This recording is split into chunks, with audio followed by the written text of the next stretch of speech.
Contando sobre o governo federal, que confirmou o congelamento de 1,4 bilhão em 2025. O Igor Damasceno é quem chega com mais informações em tempo real. Igor, ótima tarde a você.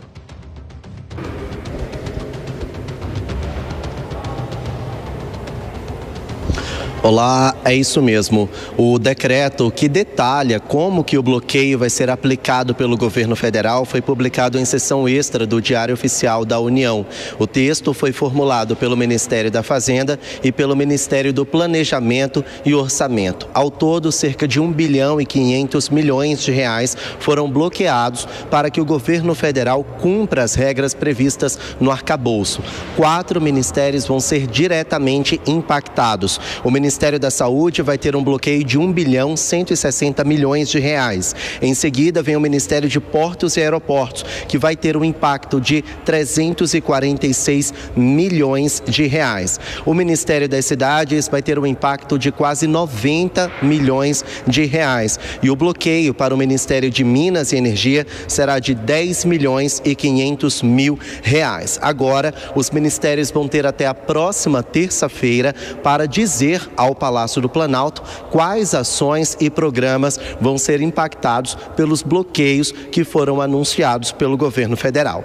Desde o início do ano, cerca de 12 bilhões de reais foram bloqueados ou contingenciados pela equipe econômica do presidente Lula para cumprir as regras previstas no arcabouço. No acumulado, as emendas parlamentares têm um bloqueio de quase 3 bilhões de reais. Também no acumulado, o Ministério da Saúde tem um bloqueio de quase 2 bilhões de reais e o Ministério das Cidades algo em torno de 2,4 bilhões de reais. Agora, a expectativa é que o governo federal desbloqueie essas verbas, mas somente se as contas públicas estiverem equilibradas, algo que, segundo os especialistas, não deve acontecer até o fim do ano.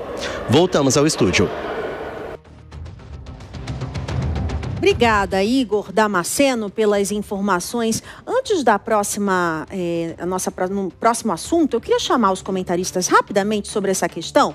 O governo confirma, então, o congelamento dos gastos, né? Ministério das Cidades, Ministério da Saúde e 4,9 bilhões de emendas para 2026, Mano Ferreira. Márcia, isso é sintoma do quanto a nossa governança fiscal, ou seja, a forma como nós organizamos o orçamento público, o modo como utilizamos o dinheiro suado do pagador de impostos está desvirtuada no Brasil. Nós precisamos urgentemente rediscutir os critérios e adotar um elemento essencial na estruturação do orçamento, que é a avaliação de desempenho do gasto público. Precisamos que cada centavo tenha o seu impacto avaliado, porque no fim das contas o que estamos tratando no Brasil é de um imenso desperdício com o dinheiro do contribuinte. Nós gastamos muito e nós gastamos muito mal.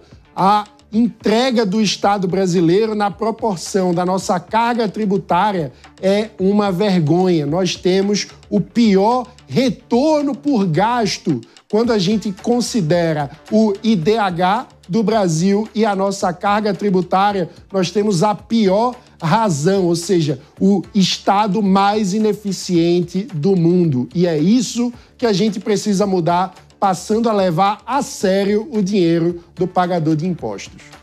E sem falar, né, Durso, que nós que pagamos impostos também não sabemos para onde o nosso dinheiro está indo. Falta transparência, a gente acredita que vivemos ainda num país de uma corrupção sem tamanho, que não tem uma punição para quem é corrupto. Eles continuam ali roubando e na nossa cara, aí tentam fazer uma PEC da blindagem e aí tentam colocar sigilo no Senado e continuam fazendo de tudo para se proteger e para se beneficiar, enquanto a população só trabalha, fica doente, vive. Difícil, Durso. Respira. Muito difícil, Márcia. Sem falar em orçamento secreto, sem falar em falta de transparência nessas emendas parlamentares, o maior gasto vem daí. O maior corte dessa vez veio daí. Então, olha a quantidade de dinheiro que é derramado pelas emendas parlamentares e que o governo, e aí eu falo como um governo em geral, né, o governo federal e o Congresso Nacional, usam isso como moeda de troca. Então, ao invés de ter um interesse público, as emendas parlamentares serem usadas para melhorar o país, elas são usadas para moeda de troca, para aprovar um projeto, para ter governabilidade. Esse é o tipo de situação econômica que o Brasil apresenta, enraizado em lei, previsão legal que traz, às vezes, essa falta de transparência, falta de controle, uma questão institucionalizada e um governo federal hoje que não tem gestão econômica adequada. O governo gasta muito, não faz corte de gastos, só aumenta imposto. E tá aí o resultado, né? Tem que cortar na pele, literalmente. Só que quando o governo corta assim, não significa que ele tá economizando, não significa que as coisas melhoraram. Significa que a saúde vai perder 1 bilhão de investimento. Significa que as coisas vão piorar.